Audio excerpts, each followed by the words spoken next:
Story. We're moving sports up in the newscast tonight. And Reggie Lewis has been hospitalized, Bob. He has been taken to Hospital Elizabeth, and we're going to tell you exactly what happened, bringing you more on this Reggie Lewis story and potential very serious story tonight that we first told you about at the beginning of our newscast tonight. The Celtics star has indeed collapsed again during a casual shoot-around late this afternoon at Brandeis University in Waltham. It happened about an hour ago.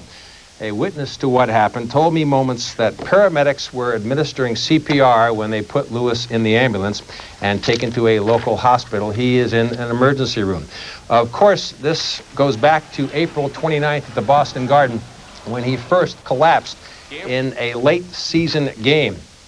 Lewis was given conflicting diagnosis by teams of doctors. First, a team of cardiologists assembled by the Celtics said that his situation was potentially life-threatening. A second team of cardiologists at Brigham and Women's Hospital, where Lewis went for a second opinion, indeed cleared him to play basketball again following a battery of tests on his condition. And now, of course, Lewis again has collapsed. Not practice, but a casual shoot-around. Bob Newmeyer is standing live now at the Brandeis with more on this story. Newmy?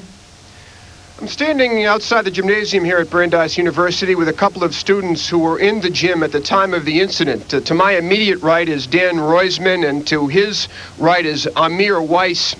They were both in the gym about 5:30 this afternoon while Reggie Lewis was involved in, I guess, just shooting around at that point. I guess there was a girls' basketball camp going on. Dan, what do you recall of the incident? Well, I just came in to shoot around at a hoop next to him, and next thing I know, it happened so fast. He was just on the floor on his back, and he was with a friend. I don't know his name, but he was helping him up, and Reggie was gasping for air, and then there was another girl who came to help out. She was holding up his head. After a few minutes, he was kind of reaching with his arms or trying to do anything, but after that, it seemed like he wasn't breathing, and from what I understand, people said he had no pulse. Amir, you were in the gym at the same time. Did you actually see him go down at the time of the incident yourself? I saw him sit on the floor, and his arms were just limping, and he wasn't really in control. There were just two people holding him up. They sat him down and put him up again, but he wasn't doing anything other than just shaking and trying to slurp air in. Okay, who was the first to attend to him, and how was that all done, Dan? I believe it was his friend that was, he wasn't shooting with him, but he was watching. He right away came over to him, and after he was on the floor, he kind of picked his head up and was holding him. I think he had no idea what he was doing, but after that, another girl came, and she was trying to help, but that was it. No one really knew what they were doing until the Brandeis police showed up, and it wasn't until the second policeman showed up that they started doing CPR on him. And one guy was doing CPR on his chest, and the other guy was doing the mouth-to-mouth. But it really took a while until anybody was there to help him out. I mean, these were Brandeis policemen, to the best of your knowledge? Yeah, it was two Brandeis policemen. And performing CPR at the time on Reggie Lewis? Yeah. But at that time, he wasn't really breathing, and the girl stuck her head next to his mouth, and he wasn't breathing, and they checked for the pulse, and apparently there was no pulse either. How long did it take for ambulances to arrive on the scene and CPRs to attend to Reggie Lewis? It was a while. It was from the time that I thought he stopped breathing, it was at least 10, 15 minutes. We were all so worried. We didn't know why they hadn't come. I went and called them again. And when they got there, they weren't even running. I guess they didn't know that this guy had really collapsed and wasn't breathing.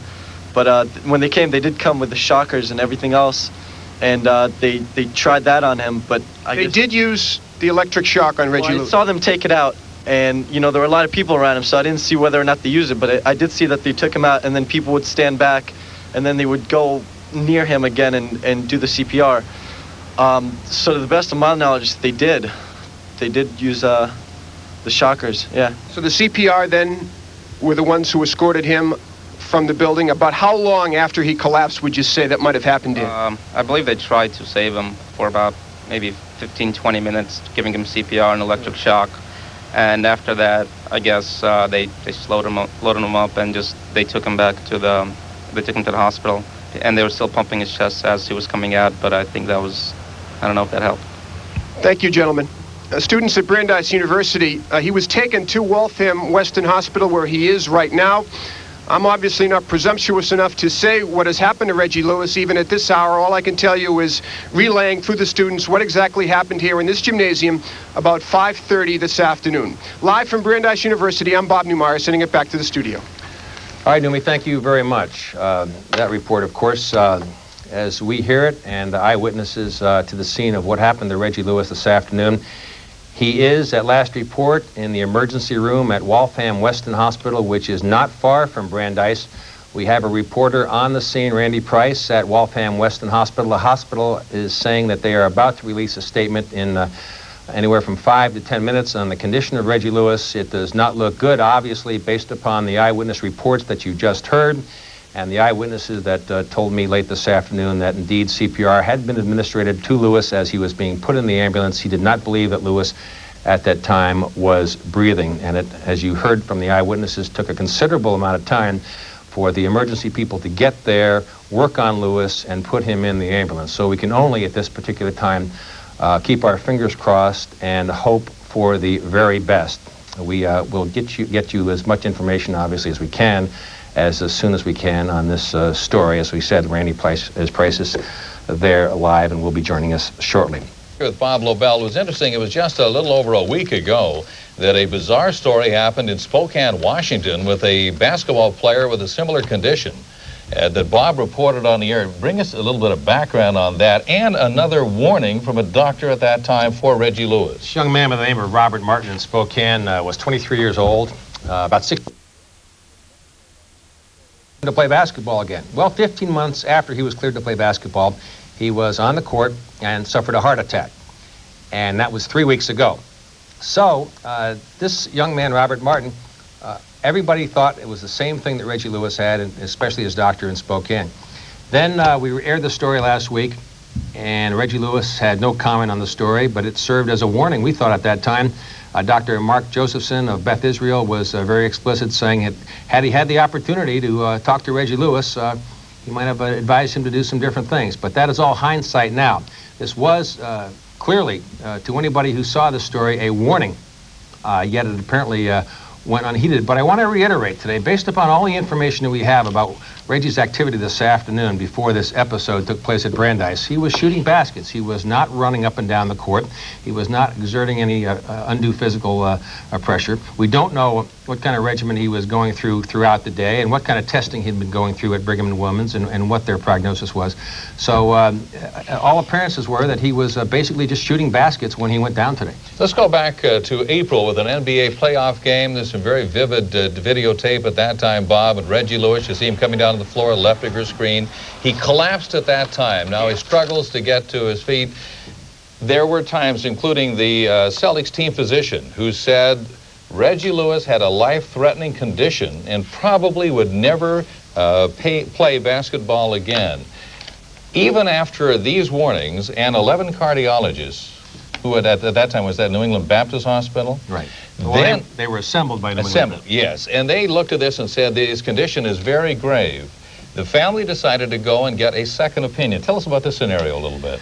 Well, of course, the interesting subplots about this was that the Brigham and Women's Hospital basically spirited Reggie away in the dead of night over to B&W, where he was examined by another team of cardiologists and given a battery of very sophisticated tests over the next week to 10 days, at which time they reached their conclusions and findings and said that he, in fact, had not suffered a life-threatening arrhythmia, but in fact had suffered a myocardiac syncope, which, in effect, according to the B&W doctors, was a fainting episode, and was perhaps susceptible to fainting episodes, and put on controlled medication, would be able to resume basketball at any level of play. They, in fact, had a midday news conference, which we carried here on Channel 4, to that effect. So we had the stage set for the conflicting medical opinions, and Lewis was eventually cleared to play. He did not, however, elect to play, as we know, during the Celtics workouts, but only today, after what we think was mild exertion, did he suffer this very serious episode. Now, apparently the Celtics backed away after they had assembled through New England Baptist Hospital, these 11 cardiologists.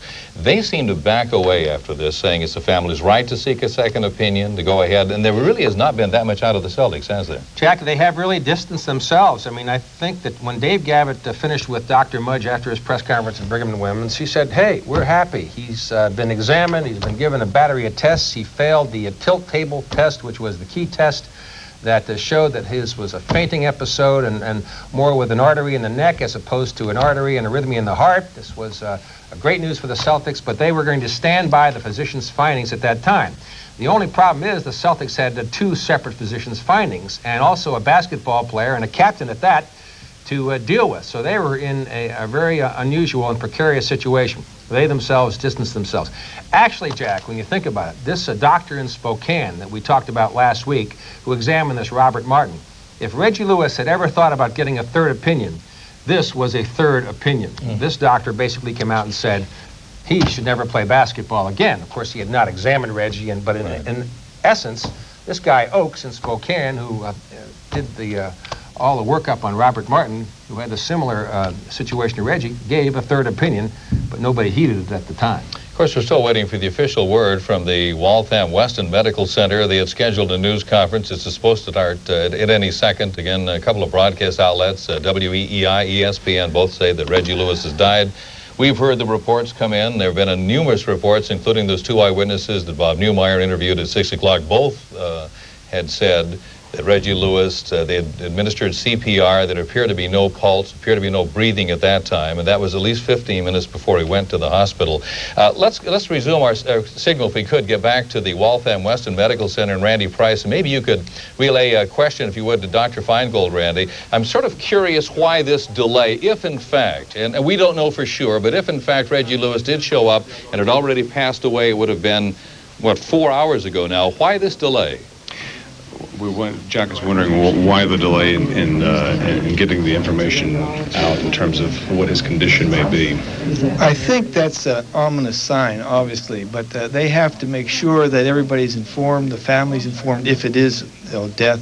They have to do so many other important things before they let the news be there, understand.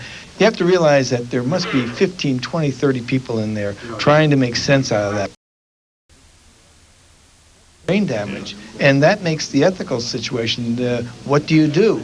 But I think most people would agree, in a young person, even though you know you may have a brain damaged individual, if they survive, you may also have a person who is normal. So you got to take the chance and go with everything you can. Okay, Dr. Murray Feingold, thank you again.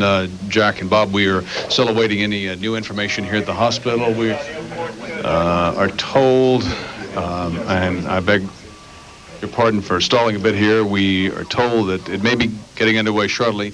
So let's, 2 minutes. We have a 2-minute warning, and we will, let's see. Oh, it's kind of a dilemma here with so many people. Obviously, the room is filled with media from all across New England. Doctor, again, the whole medical dilemma that's been caused here. Bob again was talking about that. You expect there to be quite a fallout from that. Oh, I think it's going to be quite a fallout. First of all, there's a lot of information we don't have, we're not privy to, so it's difficult to make assumptions. However, there were two distinct different opinions. And if Reggie has died, then the person that said, yes, let's go do it, really has to explain that. And that's understandable. He took a stand, now he has to explain it. This is a difficult question for you to answer as a doctor, but obviously it brings up the question of medical malpractice and the possibility of such. Do you see just at the outside edge or anything like that? Oh, if you say outside edge, yes. It's something that time will tell what's going to happen to that. But it is a possibility, and we don't like to bring that up. It's a dirty word. And however, there's always that possibility if the advice that was given was not correct and somebody suffered from that. It's a possibility. Okay. We're still awaiting the news conference, and Jack will throw it back to you for just a moment. All right, and as Randy had mentioned, hospital officials are saying just a couple of minutes. We do know that the Celtics were notified immediately, and several Celtics players arrived on the scene along with Reggie Lewis's wife, Donna. What can you tell us about the Celtics who arrived and Dave Gavitt? Well, of course, Celtics family president passed, those that were in town immediately went over to the hospital, which of course would suggest the gravity of the situation right from the beginning. I do know that Gavitt called a number of teammates, former and past, including Larry Bird and Robert Parrish, and emphasized the importance that they get down there as quickly as possible. And Bird is in Indiana right now and presumably will be flying in at this time, but Gavitt emphasizing to them that how critical this situation was, and that was early in the evening. We had a lot of reports early, Jack, and of course it was all speculation at the time. You know, it's so interesting. I mean, we're talking about a man who's 27 years old, who was a tremendous athlete, and having had a wonderful year this last year until that one NBA playoff game, leading the Celtics in scoring and the team captain and perhaps the heir apparent to Larry Bird. This is how big this player was. Well, he was an all-star and all these things that go along with all those trappings, but then to have the warnings and then to have him go down in that game and then to have all the machinations that went on with the doctors and whether this was avoidable or not, who knows, but then to have a story end, which apparently is about to end in the worst of all possible tragedies, although we still await official word from the hospital. Some of these pictures we're seeing, of course, Reggie Lewis, so familiar, played at Northeastern University. These are some of the Celtics pictures. A terrific player, a great shooter, a tremendous offensive player who matured and came through a very quiet, strong presence for the Celtics and within the community. I ran into Reggie at a number of different charitable events. He was there. This is an outstanding human being.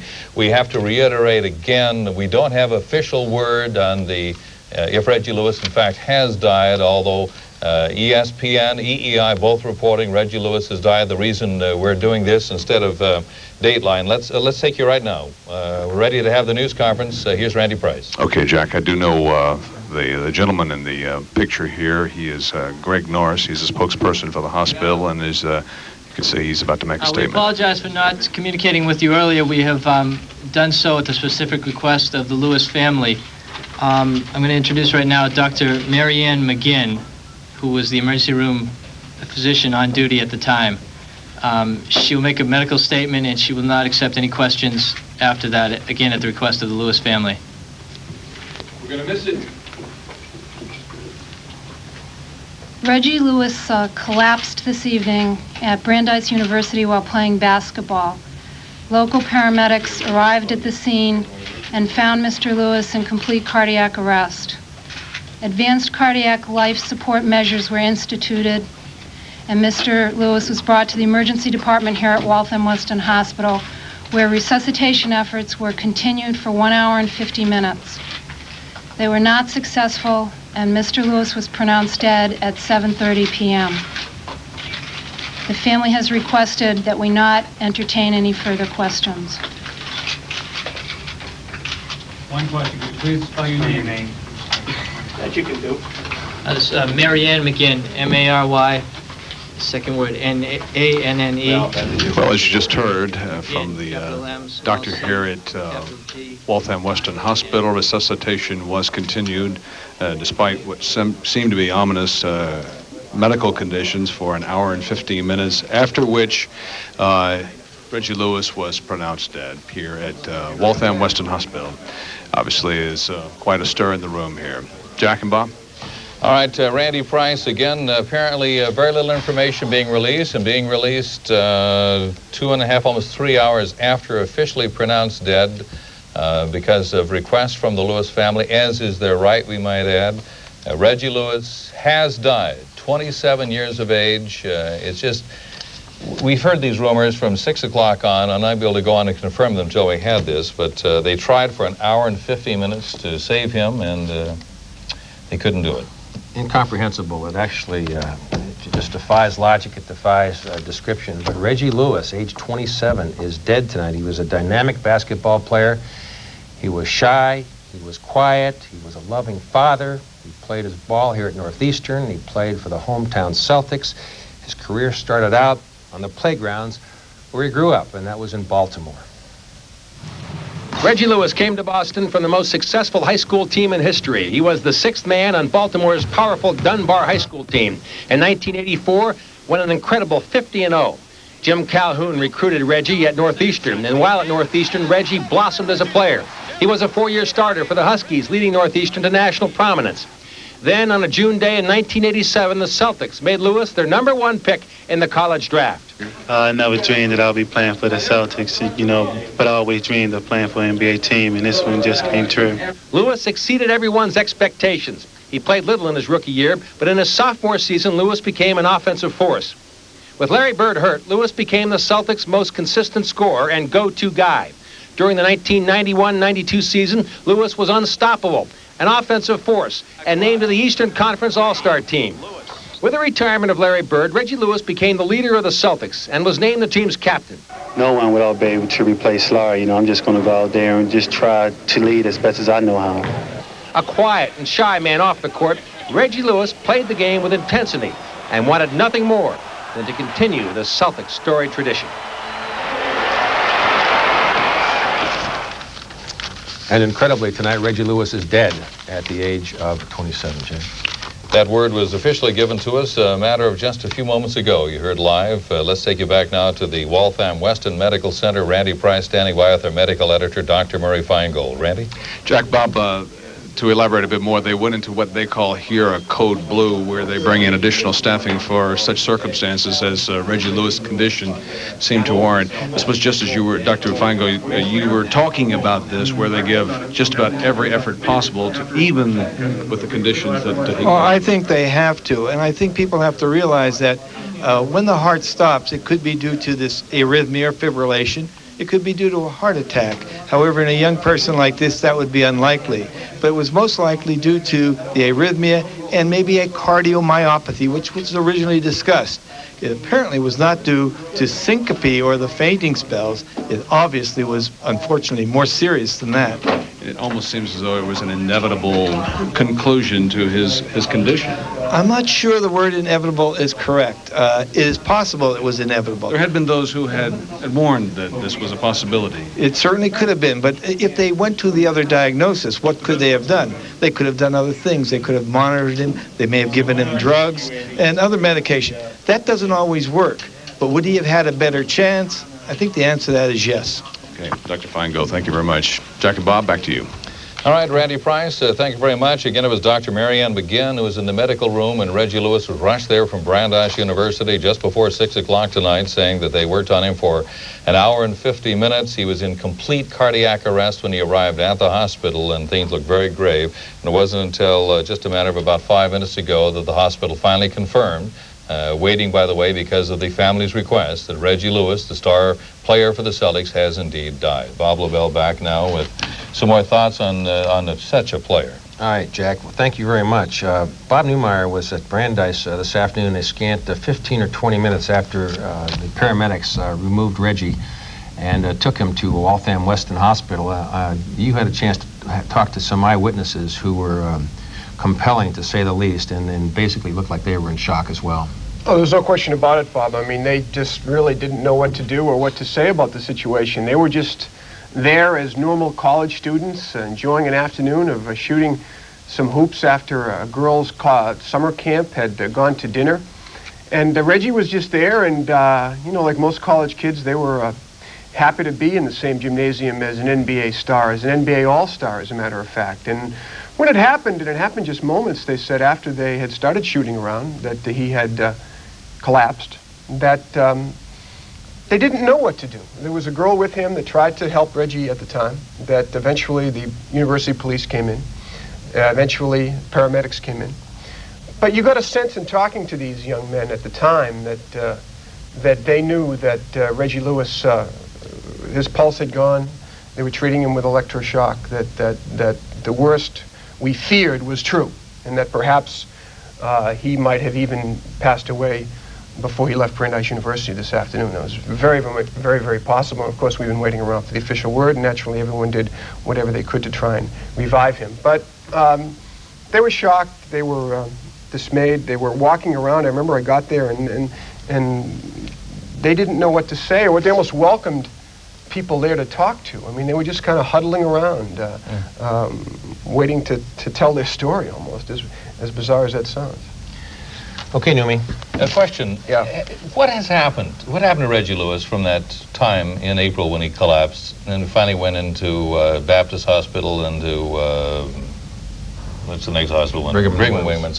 What happened to him? Did he totally just stay away from all of the news media? Did he undergo lots more tests? Did we know? You know, that's been the $64,000 question. I mean, everyone has kind of backed off this situation. The Boston Celtics, the media, Reggie. I remember a couple of times that he had called press conferences on his own and then abruptly canceled them a couple of times. Bob will remember this, for no apparent reason.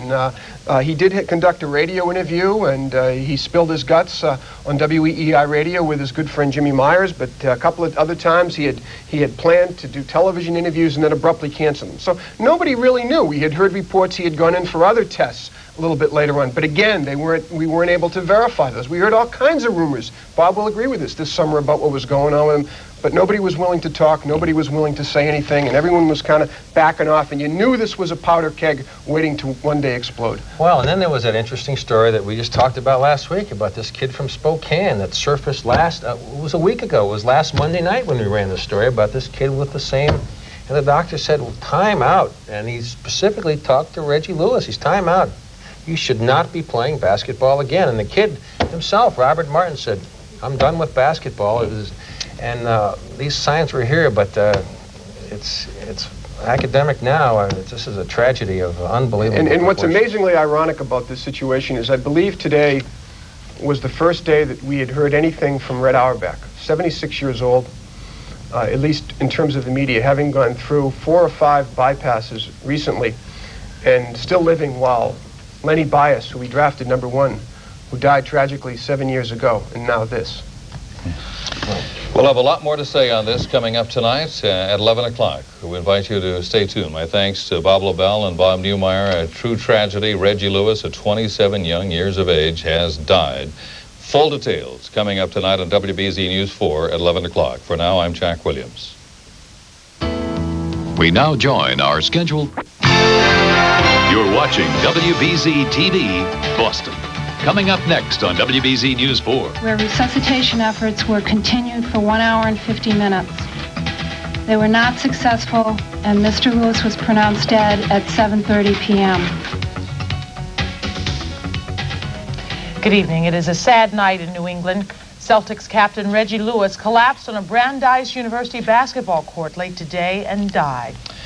He was taken to Waltham Weston Hospital, where Reggie was pronounced dead around 7:30 tonight. News 4 reporter Randy Price spent the night at that hospital, and Randy joins us now with some late details. Randy? Indeed, Jack, it was a very long, ominous night of waiting here, of what turned out to be inevitable early in the evening, that Reggie Lewis was dead. We got the word shortly after 10 o'clock from one of the emergency room doctors here at Waltham Weston Medical Center. Reggie Lewis collapsed this evening at Brandeis University while playing basketball. Local paramedics arrived at the scene and found Mr. Lewis in complete cardiac arrest. Advanced cardiac life support measures were instituted, and Mr. Lewis was brought to the emergency department here at Waltham Weston Hospital, where resuscitation efforts were continued for 1 hour and 50 minutes. They were not successful, and Mr. Lewis was pronounced dead at 7:30 p.m. The family has requested that we not entertain any further questions.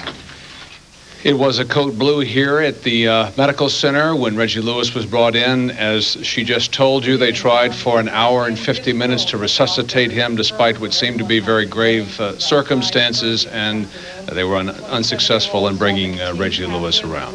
Reporting live at Waltham Weston Hospital Medical Center, I'm Randy Price. Jack? So apparently, Randy, even at Brandeis University, paramedics there said he was without a pulse, and they tried to give him CPR. Is that what you understand? That's right, and he was unresponsive there. Earlier in the evening, when he was listed in critical condition here at the hospital, I was able to talk to a doctor who's on staff here. He told me he'd been in the emergency room, that he did not look on the conditions as being very favorable. He said that he was totally unresponsive at that time, and that it did not look good. Randy, thanks for the live report. Liz? Of course, Bob Lobel has been covering this story very closely, and Bob joins us now with more. All right, Elizabeth, Lewis collapsed earlier this evening while shooting baskets at the Celtics practice facility at Brandeis University. Bob Newmeyer talked to two eyewitnesses at the scene. Late this afternoon, the girls at a summer basketball camp had broken for dinner when Reggie Lewis, a friend, and a group of Brandeis students took the gymnasium floor to shoot baskets. Minutes later, Lewis collapsed. He was trying to slurp air, you know, not very regularly, but it was really loud. He would slurp air for a while, then he would stop, and he still seemed conscious then, but he wasn't altogether with it because his arms were shaking and his head was kind of limped over to the side. The girl that was there ran by, and she was holding his head up the whole time, hitting him on his chest so he could breathe or something, but I guess it was too late because after a while I don't think they got a pulse on him for a few minutes. Minutes later, university police arrived in the scene, followed by paramedics. The students who were on the scene at the time of the incident said that Reggie Lewis indeed had lost his pulse, and paramedics tried to restore it as best they could. He wasn't breathing. I mean, I saw him when he was at the gym before even the Brandeis police showed up, and he wasn't breathing. He was sitting on the floor, and I was looking at his chest, and I was looking at his mouth, and nothing was moving, and his eyes actually opened. Somebody was opening his eyes, and you could just see the white of his eyes. He was definitely not breathing. After that, the paramedics came maybe like 5 minutes later, but at that point, I don't think they had a pulse on him. How do you know that? Well, I was right there, they were feeling for it, and then giving him CPR and electric shock, and I don't think they had anything on him, just a guess. You saw them giving him electric shock? Yeah. And then we saw him wheel him outside, still doing CPR on him. You know, the guy was standing up doing CPR on him, and they took him in the ambulance over to Waltham Weston. At about 7 o'clock, long after Lewis was rushed to the hospital, a group of friends arrived at the gym. They had intended to join Reggie Lewis in a pickup game. They heard the news and left in shock. From Waltham, Bob Newmeyer, WBZ News 4 Sports. All right, Numi, Celtic fans who gathered at the hospital are mourning the loss of Reggie Lewis tonight. Here is some of their reaction.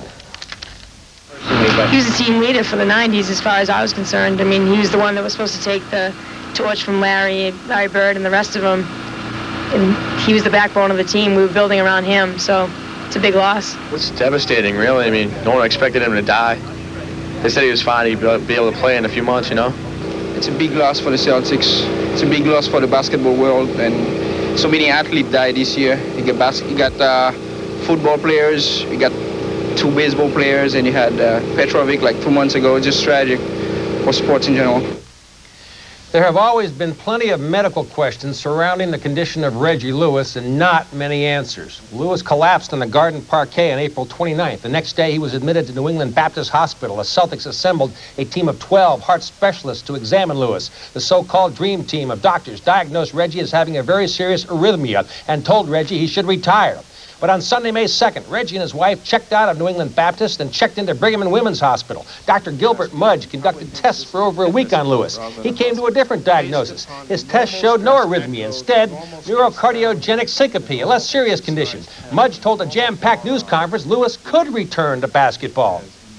I am optimistic that under medical supervision, Mr. Reggie Lewis will be able to return to professional basketball without limitation.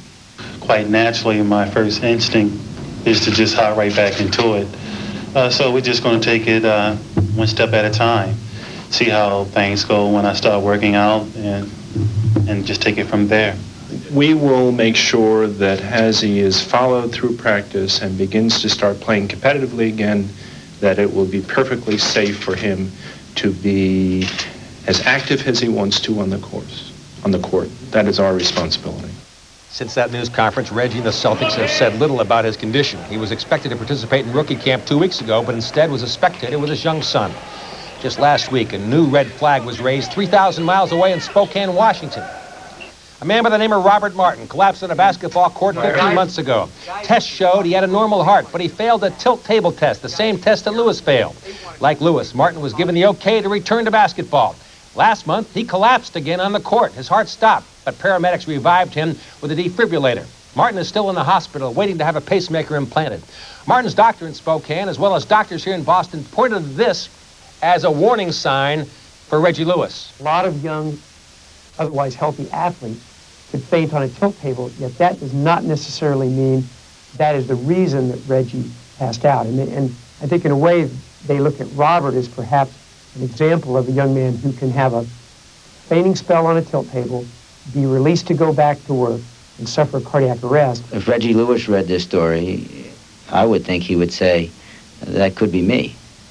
And certainly I think it would make him think about his future and how to resolve the many issues that have been posed to him.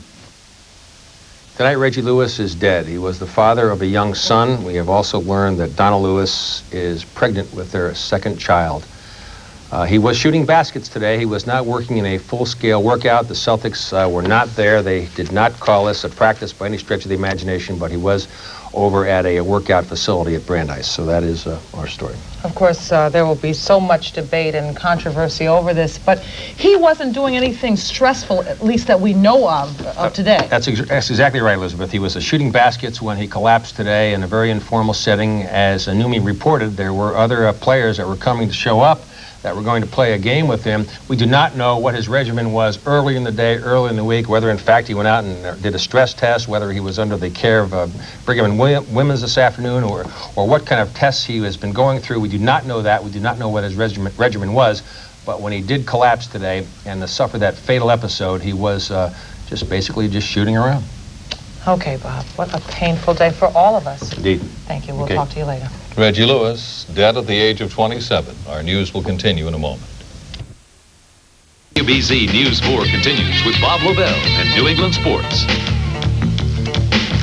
All right, good evening, everyone. Again, it's still hard to believe that this is all true, but after collapsing on a basketball court at Brandeis today, shooting baskets, not playing, Reggie Lewis pronounced dead earlier this evening at Waltham Weston Hospital. While fans gathered outside the hospital, members of the Celtics family awaited word on his condition inside. After the announcement that Reggie had indeed passed away, the Celtics got together at the team's offices where Dave Gavitt spoke for one and all. We've lost a very treasured member of our family tonight. It's a time of incredible grief for everyone in our organization. We've had people who work for us and players and coaches flood back into our office tonight because they didn't know where else to go or what else to do or what else to think or what else to say. And some went to the hospital when they heard the news. Larry Bird and Red Auerbach and Dee Brown and Joe Klein and so many of our players have called from all over the country. And the only thing I can say is that our hearts are very heavy tonight for Reggie Lewis and his family.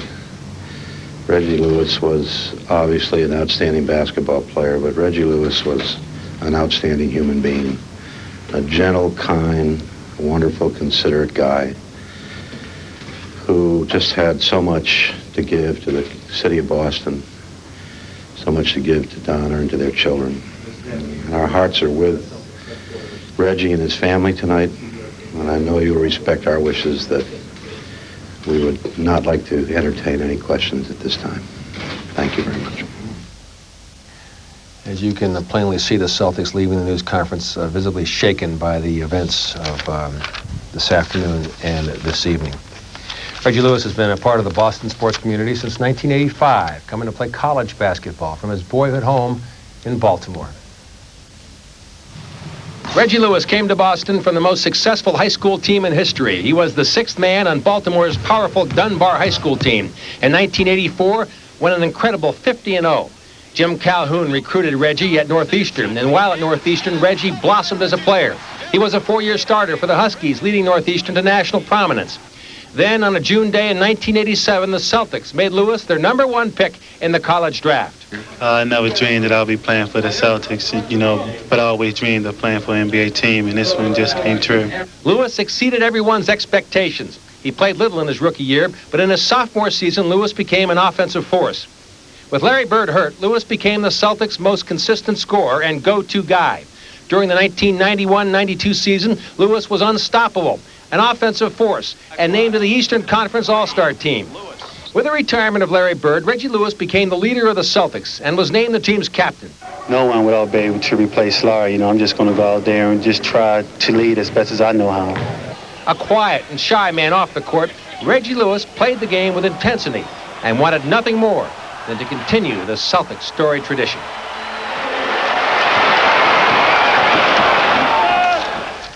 Dead at the age of 27, he leaves a young son that you just saw pictured, and his wife Donna, who is expecting their second child. Red Sox have another. From Northeastern, 6'7", number 35, Reggie Lewis.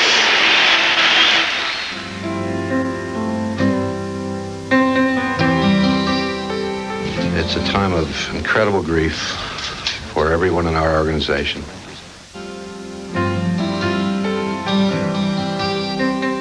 It's a shame that something like this has to happen to a guy like that.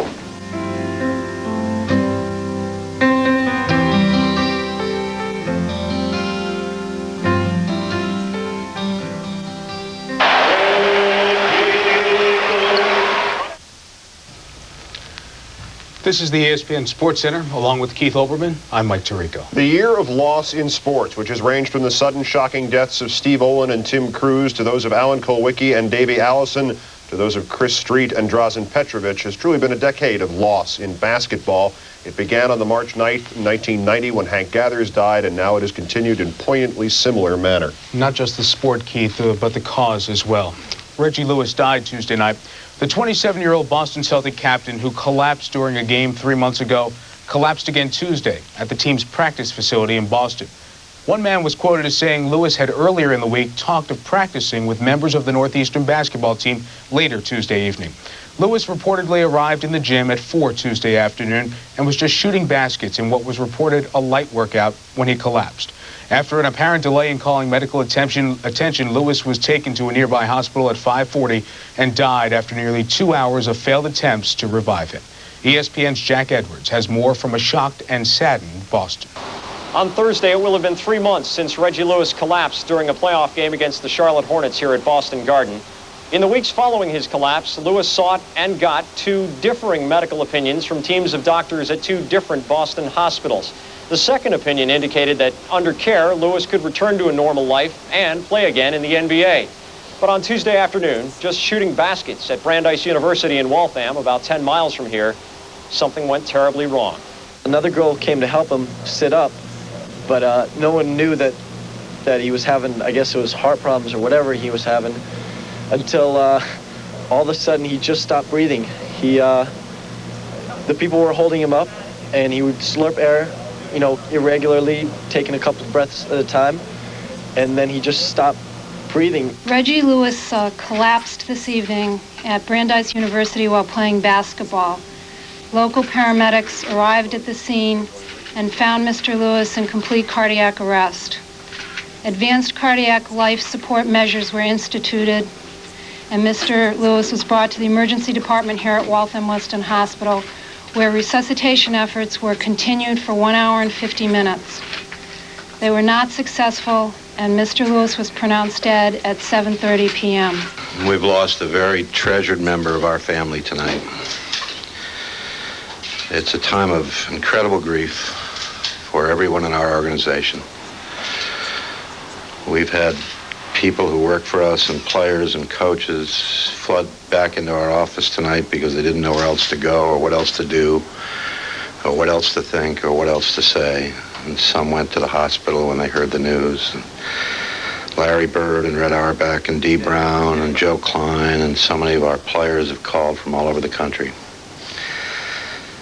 And the only thing I can say is that our hearts are very heavy tonight for Reggie Lewis and his family. Reggie Lewis was obviously an outstanding basketball player, but Reggie Lewis was an outstanding human being. A gentle, kind, wonderful, considerate guy who just had so much to give to the city of Boston, so much to give to Donna and to their children. I'm just sort of shocked and deeply sad that something like this could happen. I mean, we all knew that Reggie had a problem, but when you find out, it's just to happen to a guy like that. It's just a gem of a person. I mean, I don't think anybody could ever say anything bad about Reggie Lewis. I just feel really bad for him and his family. Beyond the grief and the shock, the airwaves of Boston on Tuesday night were dominated by a single sentiment. that Reggie Lewis was the kind of man who visited Children's Hospital every year just before Christmas. Not for the publicity it would bring him, but for the joy he knew it would bring the children.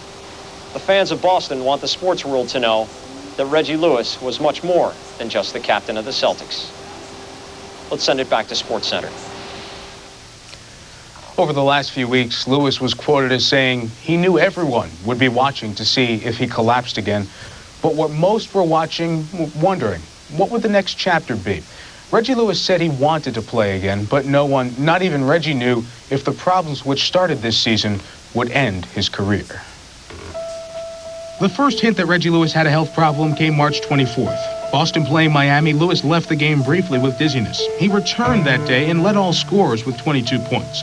But a month later, during the Celtics' first playoff game against Charlotte, Lewis collapsed midway through the first quarter. He was taken to the locker room, examined, and allowed to return in the second half. But Lewis felt dizzy again in the third quarter. He left the game, never to play again. Reggie Lewis spent 3 days hospitalized. The Celtics assembled what they called a dream team of doctors to find the problem. He's been through an enormity of tests in 3 days. I mean, the doctors tell me that the tests that were done on him, normal patients might take 3 weeks to get them all done, and these were done in 3 days, and it wasn't until the very last test that they discovered anything, and then they discovered a cardiac abnormality that is concerning. Essentially, his working diagnosis is a ventricular tachycardia, which is in layman terms. It's an arrhythmia, an irregularity of the heart. Is his career over with, do you think? Strong probability. The Lewis case brought comparisons to Hank Gathers, the Loyola Marymount player who collapsed, returned to basketball under medication, only to collapse and die playing basketball 3 months later. Despite likening his experience to that of Gathers, Lewis needed to know more, checking himself out of the first hospital to get a second opinion. The new diagnosis, a benign fainting condition. I am optimistic that under medical supervision, Mr. Reggie Lewis will be able to return to professional basketball without limitation.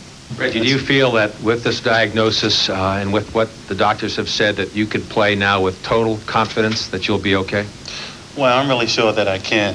I think that's why it's taken so long for us to come up with the statement, because we wanted to be 100% sure that I will be able to go back and lead a normal life and do whatever I would like to do. For the last few weeks, Lewis has been doing what he was doing Tuesday, shooting baskets, not breaking a sweat, but not practicing. Through the summer, the Celtics have been purposely vague on Lewis's future as a player. The Celtic family, as you may remember, no stranger to a young player's tragic death. June of 1986, first-round pick Len Bias was found dead 2 days after he was drafted. Later in the show, we'll look at the basketball life of Reggie Lewis. Whether for heroics or for tragedy, he died to play basketball. Coming up, a look at the life of Reggie Lewis, ending on a court. That when SportsCenter resumes.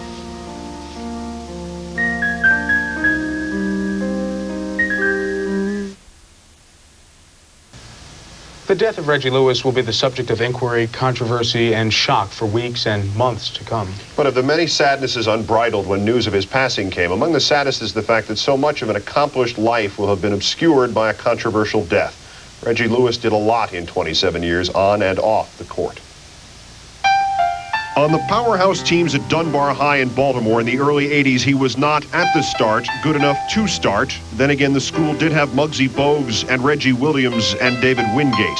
But by the time Reggie Lewis arrived on Huntington Avenue in Boston, home of Northeastern University, he was being scouted for a special role. As had the late Len Bias, the man to whom Larry Bird's torch of Celtic leadership was to be passed, Lewis, while in college, worked for Red Auerbach at his summer basketball camp. Meanwhile, he led the Huskies into the NCAAs each of his 4 years there. And on March 13, 1986, while Northeastern was losing an opening round tournament game to Oklahoma, Lewis burst into national prominence, showing the balance and speed off the first step and the soft touch on the jumper, earning from winning coach Billy Tubbs fulsome praise. He's the best player in the country. Thus, a year later, after averaging 22 points a game at Northeastern, he moved to another Boston basketball address. The Celtics chose him in the first round of the '87 draft. As a pro rookie, Reggie Lewis played just 405 minutes, but by 1989, he was the team's sixth man at 18.5 points per game scorer. The formal starting role came in 1990 and the breakthrough in 91-92. Only twice in Celtic history had one player led the team in steals, blocks, and points in the same season. Reggie Lewis did it as a guard. The other who did it was a center, Dave Cowens. But the Bear stats did not convey the role of Reggie Lewis. He succeeded Bird as team captain upon the latter's retirement. One writer characterized him as having the tools to be the bridge over which the Celtics cross. At 27, he had played 10 years of basketball in Boston. One day, one horrible day, would overshadow all of that time. April 29th, 1993.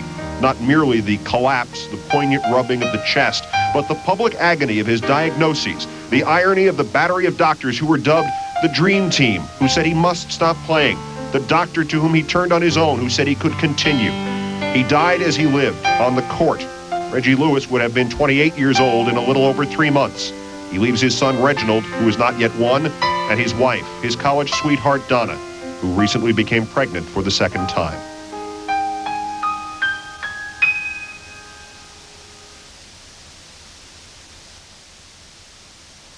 Bob Lavelle and New England Sports. All right, welcome back, everyone. Everyone in the area is still very much in shock 24 hours after the death of Celtics captain Reggie Lewis. Scott Wally tells us the Celtics family is trying to cope with the death of their captain. A little after 11 last night, Celtics CEO Dave Gavitt spoke briefly, but from the heart. We've lost a very treasured member of our family tonight. It's a time of incredible grief for everyone in our organization. For now, that will have to suffice. Today was a quiet day at the Celtics offices. Most team personnel declined comment, including head coach Chris Ford and Reggie's teammates Dee Brown and Rick Fox. But reaction continues to come in from around the country. Team President Red Auerbach just moments ago from Washington. The guy was a super kid, you know. He's one of those true Celtics. He loved people. He really loved people, especially kids. And he'd go out of his way to help kids. He'd go to hospitals. Certain holidays, he'd spend his own money giving people things. He was just a super kid. Teammate Kevin Gamble from Illinois. Just a down-to-earth person, very quiet. He's to himself, but he did a lot of things in the community to help the people, and that's the first thing you think about. It is Reggie Lewis, the man, who is mourned in Boston today. A man who went to school here, made a home here. A man who gave back to the community. The star of the team for sure, but a guy who never acted like a star off the court. He always had his guard down. He was always open, especially with kids. The thing I really noticed about Reggie is sometimes he almost related better with kids than he did with adults. I watched him with young kids on the playground or young kids at various clinics or before a game. He related so well to kids. You know, it takes a special person to be captain of the Boston Celtics.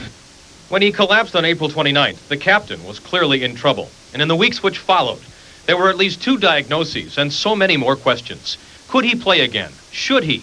I think he was very frightened about everything that was going on, and I think he was very concerned, and I'm sure, although he never expressed it to me, I'm sure that, you know, going back to playing basketball was very up in the air with him.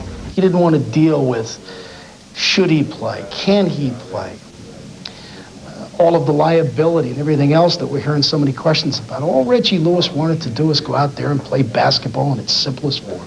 Speaking totally for myself, you know, there's some anger involved. You know, it seems like this didn't have to happen, but, you know, that's a terrible thing about it.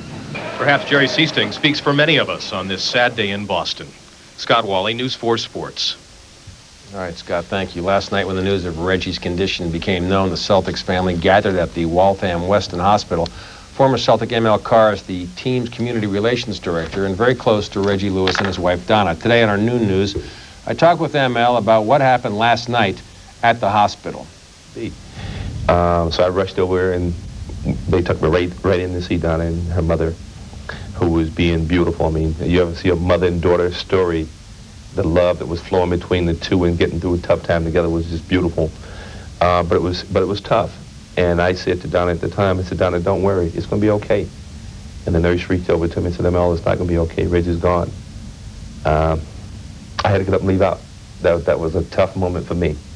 But I wanted to be strong and try to be there for Donna. And I don't believe I've been hit that hard because I knew Reggie, obviously like everybody else, close,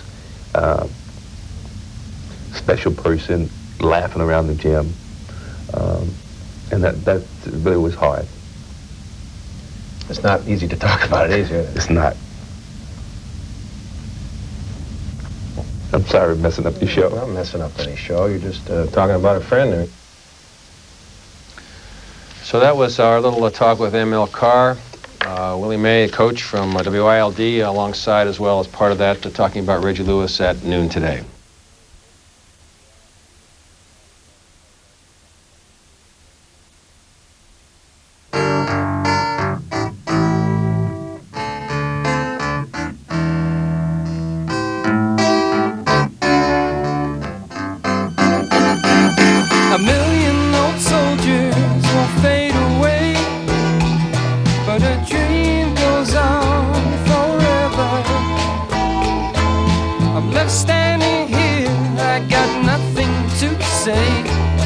All is silent within my dreams. 1,000 true loves will live and die, but a dream lives on forever. The days and the years will go streaking by, but the time has stopped in my dream. We all have our everyday and you'll find no exception in me. But that doesn't get me through a sea of tears over life's biggest tragedy. So long ago and so far away, but my dream lives on forever. I guess I believe that I'll see you one day, for without it there is no dream.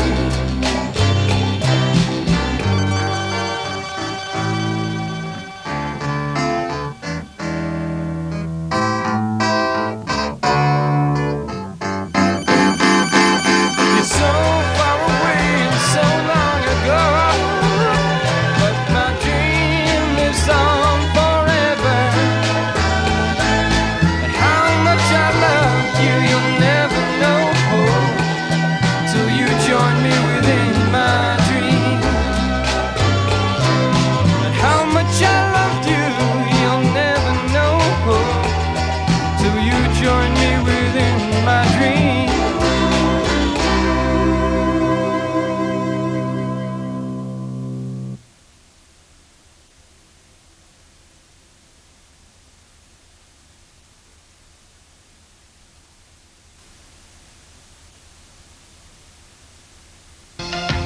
Hello and welcome to SportsCenter with Carl Ravitch. I'm Mike Tirico. After Tuesday's tragedy, many spent Wednesday looking for answers to the medical and legal questions surrounding the death of Reggie Lewis. Mike, while some asked questions, many spent Wednesday remembering the captain of the guy from the green team. Reggie Lewis had one of the softest jump shots in all of basketball. He also spoke very softly. Muggsy Bogues was a high school teammate and considered Reggie a hero. If any good at all can come out of a situation such as this, it's that the country finally learned what Reggie Lewis was all about. As much time as he dedicated to basketball, he dedicated to the communities he lived in and came from. A great basketball player, a great person, both reasons that Jim Calhoun recruited him to Northeastern. The big-time person who wasn't a big-timer was going to play with a couple guys from Northeastern and BU. And that kind of typifies Reggie Lewis. I think that typifies more than anything else what he meant to all, to me and to other people. Brother, everybody loves you, wherever you may be, I love you, you know that, and I love you as my brother, not just because you played for the Celtics, but you was my brother. The thing I've always admired about Reggie was the fact that he would go out and just dominate you, but never let you know or never bragged or boasted about it. You told me, bro, I know it reminds you of Hank Gavins. It did. And it was true. It was really true. The fallout in Boston was predictable. There were tears and fears and questions. Did Reggie Lewis do the right thing? Publicly, we knew of 2 differing medical opinions. Did he seek out a third one? And if so, would he have listened to any that would have forbid him from playing the game he loved and lived for? An autopsy was performed on Wednesday. The results not expected to be released for several days. We'll have more on Reggie Lewis a little later on in the show. The Boston Celtics have known for so long what success is all about. So much success that they defined dynasty. Some began to believe that a leprechaun actually did live in the rafters at Boston Garden. In 1986, the Celtics' good fortune took a tragic turn. The death of then first-round draft pick Len Bias. It marked the beginning of a dark period previously unknown in Celtic history. Our Jack Edwards spent Wednesday in Boston, where a team and a city are in mourning. As Boston mourned the loss of Celtics captain Reggie Lewis, an autopsy was being performed to try to determine just why a 27-year-old man not involved in strenuous activity died. Sometimes a post-mortem examination may help. Sometimes a post-mortem examination adds very little. And there are times where, medicine's an art, and sometimes we're still left with looking at all the data that's available and still having some degree of uncertainty. How certain was Lewis that he had gotten the proper diagnosis? That may never be known unless it should surface someday in a court case. Obviously, this is as public a case of a disagreement in diagnosis as there's ever been. You had one team of doctors saying one thing, and you had another team of doctors saying another thing. And it wasn't as if you had a difference in the level of qualifications. These were extraordinarily qualified doctors who came to 2 diametrically different opinions. The second opinion Lewis got after collapsing April 29th was troubling to the first team of doctors assembled to diagnose his problem. Obviously, there were concerns raised about an alternative explanation for the problem early on by this group, but that's about as far as I can state what those impressions were. We almost never deal in certainty. We deal in probabilities and chance occurrences, and sometimes you can be very, very correct and still have a bad outcome, and sometimes you can be totally wrong and the patient will have a good outcome. The best outcome would have been for Lewis to return to fill his captaincy. Even though he was shooting around in the last couple of weeks, that was no certainty either. He had not made a decision that he was certain that he was going to play. He was reckoning with the possibility that he might play again. Just as doctors drew differing opinions, fans are left to draw their own conclusions about what Reggie Lewis's future really held. At the same time that he was sending some signals that he wouldn't return to the NBA, he also had plans to renew his shoe endorsement deal. Amid a deep feeling of loss, Bostonians are left remembering a young man, wondering how he died and why he had to. In Boston, Jack Edwards, ESPN. Weekend over at Camden Yards. Meanwhile, memorial services to be held on Monday at Matthews Arena on the campus of Northeastern University for Reggie Lewis. Scott Wally tells us Northeastern is the perfect venue for friends, family, and fans to pay Reggie their final respects.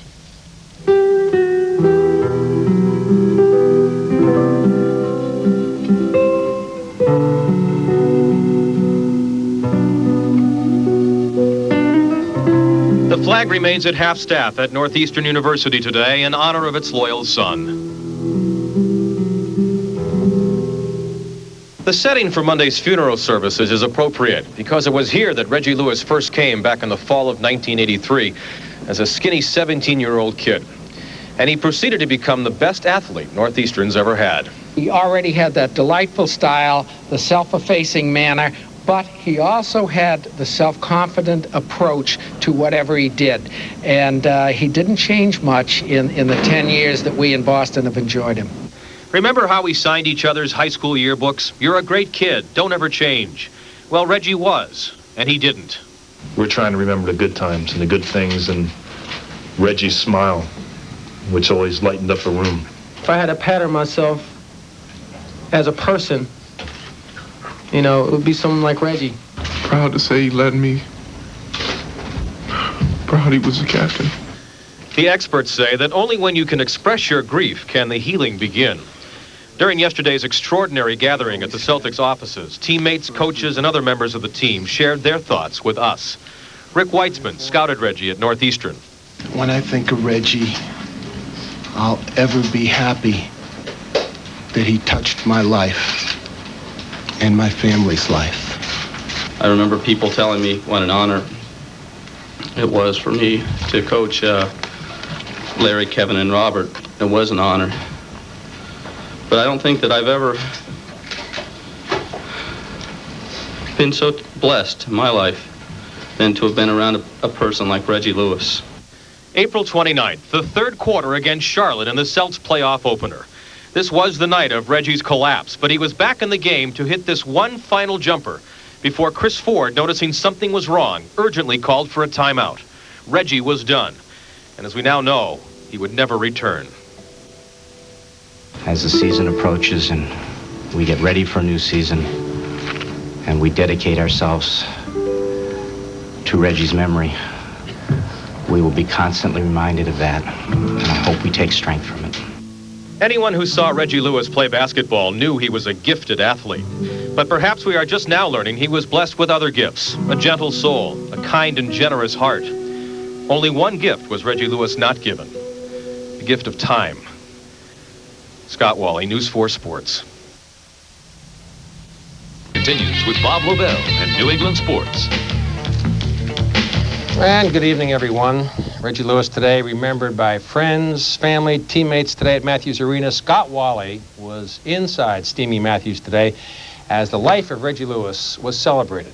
Precious Lord, take my hand. Venerable Matthews Arena had been the scene of so many basketball games in which Reggie Lewis had starred. Today, it was the site of his funeral. There's always a possibility anytime you have a heart problem. I don't think any of us thought that Reggie would die. Right now, I'm still in a lot of state of shock. I can't believe that, I had to come back to Boston, to bury my best friend. High school and college teammate Derek Lewis was only one of several today who called Reggie Lewis his best friend. During the 2-hour service attended by thousands, Lewis was eulogized by friends, family, and teammates. I may coach another great player.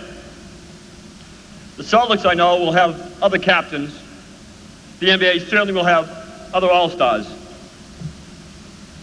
But we'll never have another Reggie. Former teammate Brian Shaw has been dealing with his own grief. The tragic car accident which claimed the lives of his mother, father, and sister just last month. Reggie had always been there for me, especially during the recent tragedy that I had experienced in my life. I would do everything within my power to help ensure that his family would continue to be supported with the same love and spirit that Reggie demonstrated. And I can only hope that everyone else does the same. Larry Bird was scheduled to speak, but did not. Celtic Senior Vice President Dave Gavitt pledged to continue the humanitarian work which had been so much a part of Lewis's life. And teammate Robert Parrish made a pledge of his own. And every time I take the court this year, it's going to be in memory of Reggie Lewis. Family members wept openly as they shared their grief with the congregation. Reggie's brothers, Irvin and John. We still have that brotherly love down here for you, but you got the greatest love. You got Jesus. And you still got your brother right here, man. Right here with you. Be here. I just want to say, Reggie, for the last time. Man, you hear me? Reggie, I love you, man. Reggie never got the recognition that he deserves, and I watched it. But I said, I know Reggie. I know Reggie. But guess what? Everybody knows who Reggie is now. Everybody knows Reggie. I love you, Reggie. I love you.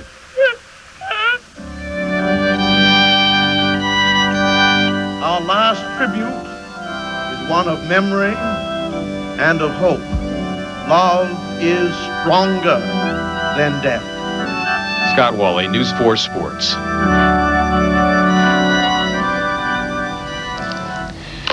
Reggie touched so many lives, his NBA brethren, including Magic Johnson, who were unable to attend today's services, had these lasting words for Reggie Lewis.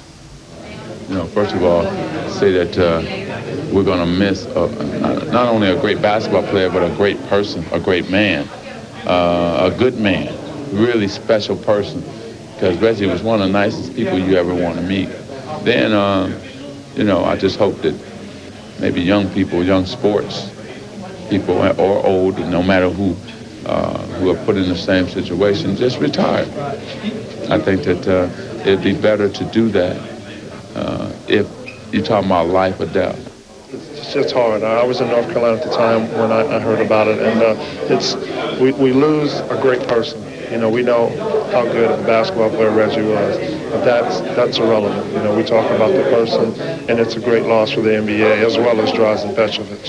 It really hurt, no question about it. But he was a great guy, and I thank God. That was my first reaction. Thank God that Reggie Lewis was able to live as long as he did, because he had a tremendous life and he touched a lot of lives. Nobody will ever know the impact that he had on a lot of youngsters. So it was a day of remembrance for Reggie Lewis. We'll have more on the services tonight at 11.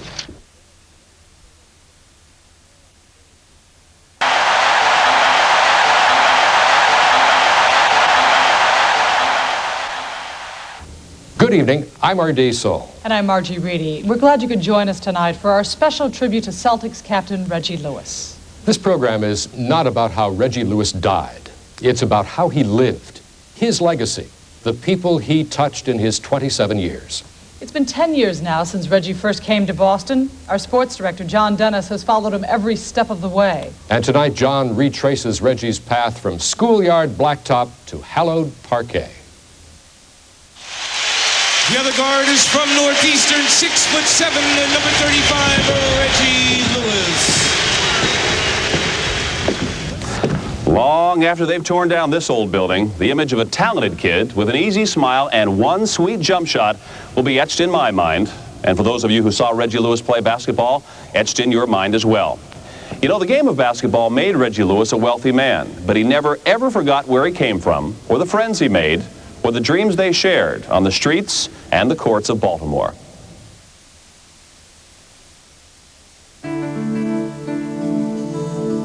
This is the neighborhood where Reggie first started, really start playing basketball and start really learning the game.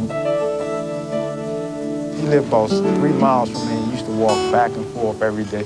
I used to joke about him and say, man, you wearing your tennis shoes out, you walking back and forth, down here. I walked in the gym and saw this tall, skinny guy, I was like, man, your mother feeding you or something? But I knew he was going to be a player. He could play, We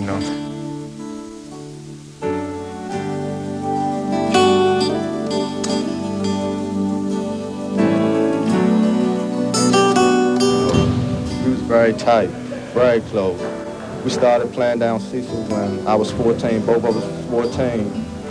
And we played together all through high school, college, and just to see him go away like that so soon, we'd miss him.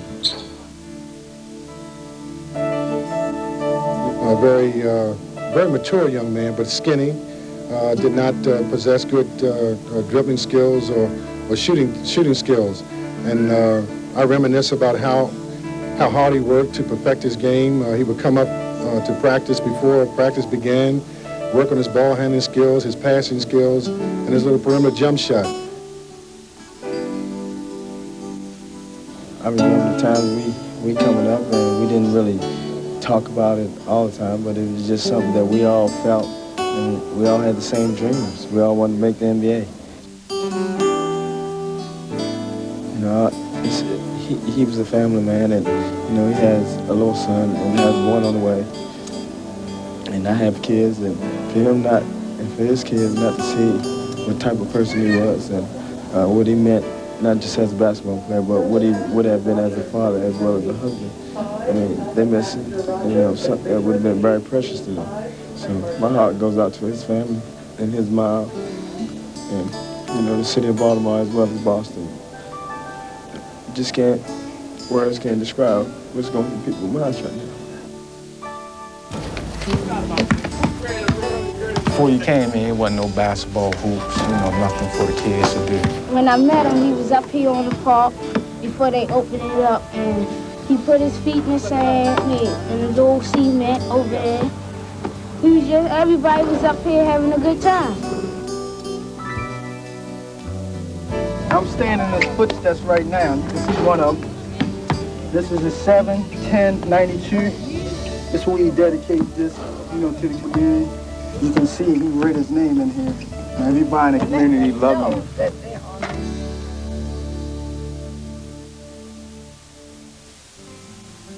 From Baltimore to Boston, a lot of people were surprised when Reggie Lewis chose to play his college ball at Northeastern University. But that campus is where Reggie thought he could grow most as a player and a person. Well, he found what he was looking for, and the Huskies found their best basketball player ever. Reggie felt he could grow more as a student and as an athlete at Northeastern.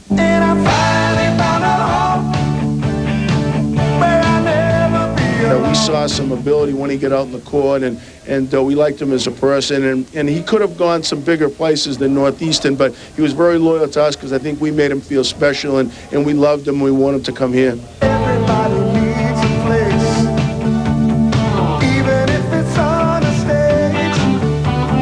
Everybody needs a race, something to help them turn the page. And I finally found a home where I'll never be alone. He showed up here in 1983 as a thin, unassuming kid, and he never really changed. He was always accessible. He was always friendly. Yeah, I finally found a home where I'll never be alone. This day is a very special day, and I'm so proud of him. I'm really proud of him. As good a player as he was, and as good of things as he did for Northeastern and for the Celtics, I personally think that basketball, athletics, has lost somebody that's very special, and for a lot of us, I think epitomizes maybe what we think the whole deal's about.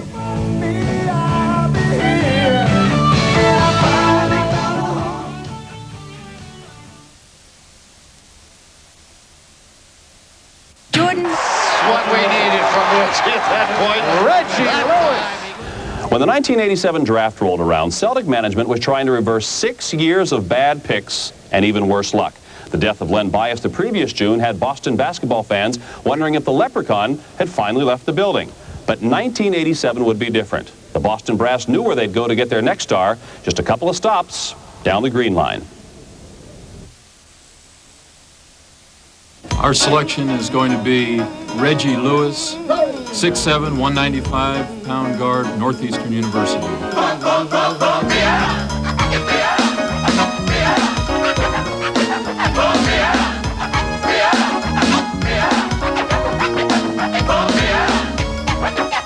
lot of people didn't get the opportunity to see me play because I played in the conference and we didn't get much notoriety.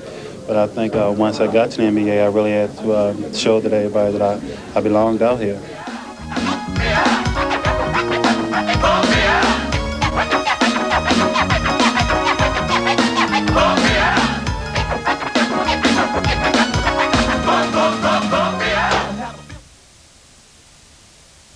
Watch out, Reggie's liable to get 50 tonight. Things are going his way.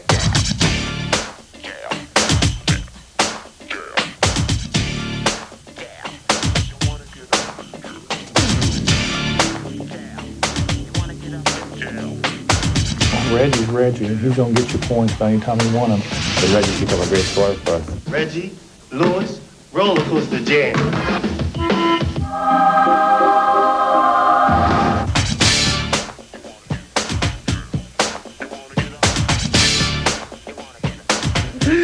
They haven't been only 2 months to just come in saying Reggie Lewis. That's all they ever say to me now is Reggie Lewis. Lewis around the world jam.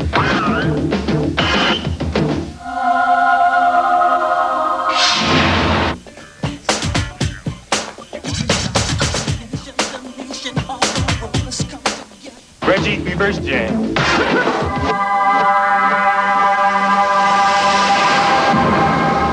I just jumped up in the air, flipped over upside down and dunked. That's Reggie Lewis. In a very orderly transition of power, Reggie Lewis was elected captain of the Celtics.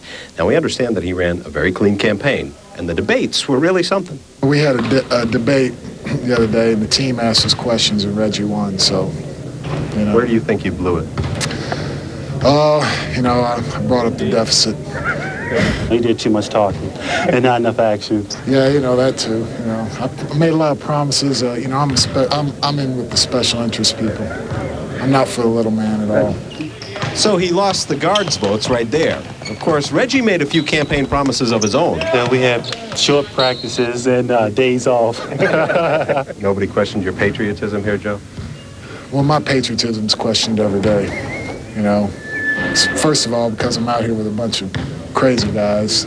Guys don't feel too strong about Clinton, so they definitely didn't want to go with him. So, you know, Joe being from Arkansas, so they decided, hey, you know, I'm like Perot, so they went with me. Seriously, he understands the responsibility and appreciates the significance, but he also intends to enjoy the perks. I'm giving the orders now. There was never any doubt that Reggie Lewis's number 35 would someday find its way to those Boston Garden rafters. But who would have ever thought Reggie wouldn't be there to see it? But it'll fit nicely on that new banner, right under DJ's 3 and Larry's 33. Some people say Reggie Lewis wasn't fully appreciated by the fans while he was alive, and maybe that's so. You try stepping into Larry Bird's shoes. Reggie Lewis did. Reggie never talked trash. He always signed autographs, and as quick as he was to the basket, he was even quicker with a smile. You see, Reggie Lewis was one of those rare stars who didn't take himself too seriously. He was this team's leader. He was this team's captain.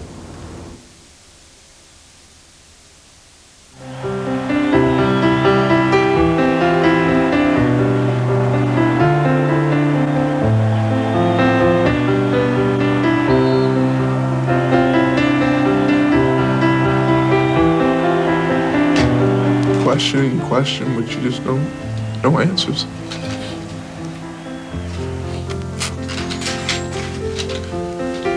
Lost a good friend.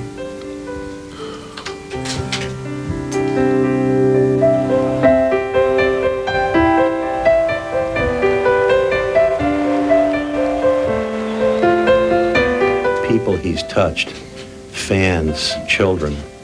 I don't know that any player voluntarily did more community outreach than Reggie did. And those gentle touches of Reggie have been felt.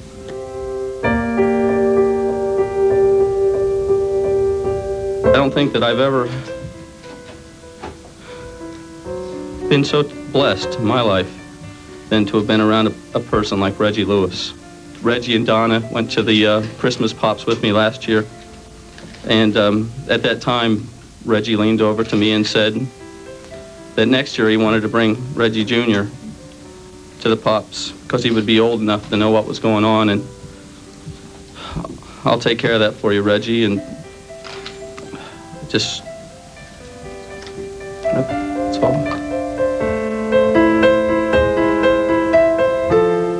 We are a Celtic family, and we think it's special when you wear the Celtic green. My family and I are you know, really saddened, but we're trying to remember the good times and the good things, and Reggie's smile, which always lightened up a room.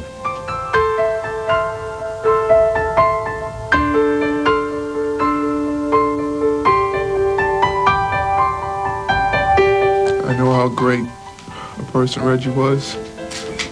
I know how much he touched lives. I know how much I looked up to him. Sometimes I think we need to tell each other that more often.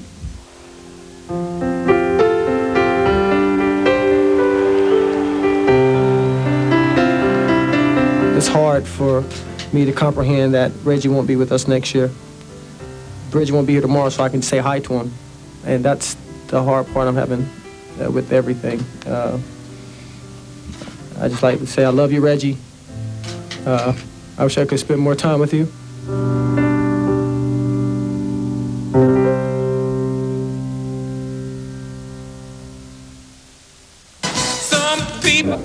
Do the same things that I do. I like that challenge. And, you know, I feel that there's a need to help some of the kids out because a lot of them have chosen the wrong path. And if I can change that, it'd be great. Hard to believe we'll not see Reggie Lewis running up and down this basketball court ever again, but frankly that represents only a fraction of the loss. Much has been said about Reggie Lewis, the role model, in recent days, and the reason you rarely heard about it prior to that is that Reggie didn't talk about helping people, he just went out and did it.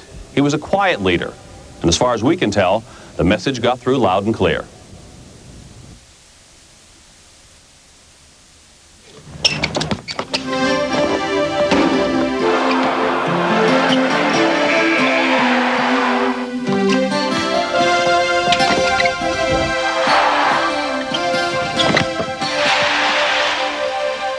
I see myself in you having all these dreams about becoming a professional athlete. He really encouraged me to do something with my life instead of just not working at all, not going to school, dropping out, doing stupid things. Reach for the sky, baby, just spread your wings and get higher, higher, straight up we'll climb. He always keep his cool, never get steamed up, always calm. I want to get to that point in life, not just basketball, but in work.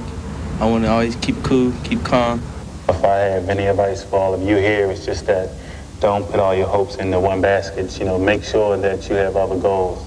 I'd like to be more like him because, to me, he was a good role model because he never did drugs.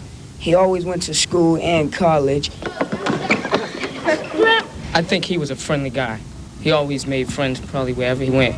So that's how I want to be. Get a lot of people, not just to like you because you're famous, but because you're a friendly person. 'Cause we belong in a world that must be strong. Oh, that's what dreams are made of. On my free time, I'm just like him. Play basketball, work it up, get good. Maybe one day I'll be in the playoffs.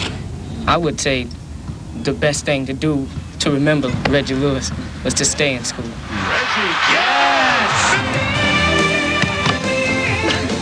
On wheels we will be there. Reggie steamed it. 'Cause that's what love is made of. Reggie coming in, yes!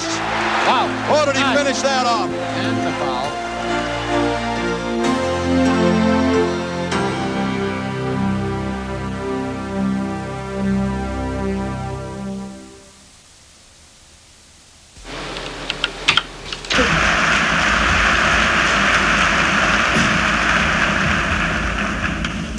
Because Reggie led by example. Whether he was stepping forward, taking that big shot, or whether he was taking time saying hello, or shaking a hand, or giving an autograph. That was just Reggie being Reggie. Reggie made you feel very comfortable, very at ease. He was the type of person that you can walk up to on the street and spend 10 to 15 minutes with. Not a whole bunch of athletes or stars or heroes you could do that with. When you spend that time with Reggie, you honestly went away saying, my God, he's everything everybody said he is. It is right that the last word should be that of the one who gave him birth. I read you these words. Reggie, my precious child, I love you so much, and I will always remember you, for you were a precious jewel to me. Only God knows how much you will be missed and how much you meant to me. The blow was hard, the shock severe. I never thought of death so near, but only those who have lost can tell the pain of parting without farewell. I did not know the pain you bore, I did not see you die. I only know you went away and did not say goodbye. Sorrowfully submitted, your mother. It's written that bright youth passes swiftly as a thought. Reggie's youth passed all too swiftly. For those people who were touched by him, who found inspiration in his play, solace in his smile, Reggie Lewis is more than a thought. He is a memory. And in those memories is every fan's tribute to the captain. I'm Margie Reedy. And I'm R.D. Saul. Good night. Like a comet blazing across the evening sky, gone too soon.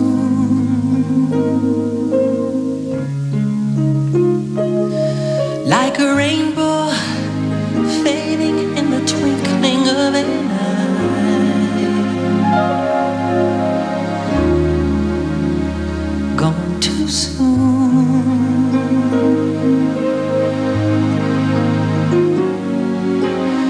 Shiny and sparkly and splendidly bright, here one day, gone one night. Like the loss of sunlight on a cloudy afternoon,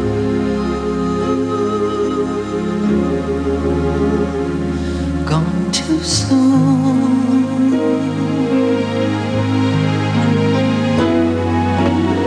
Like a castle built upon a sandy beach,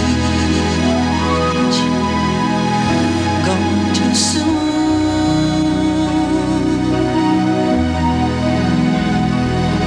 Like a perfect flower that is just beyond your reach, gone too soon.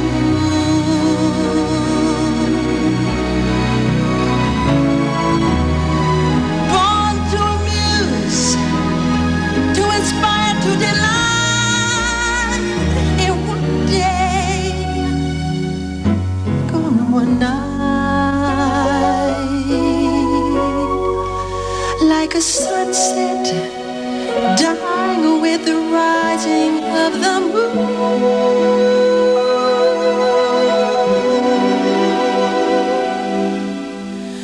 gone too soon.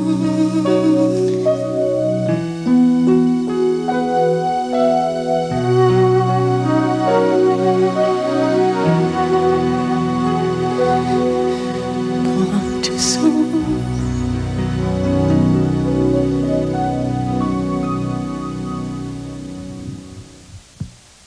Let's give my man that standing ovation that meant so much to him. Let's give my man that standing ovation that meant so much to him.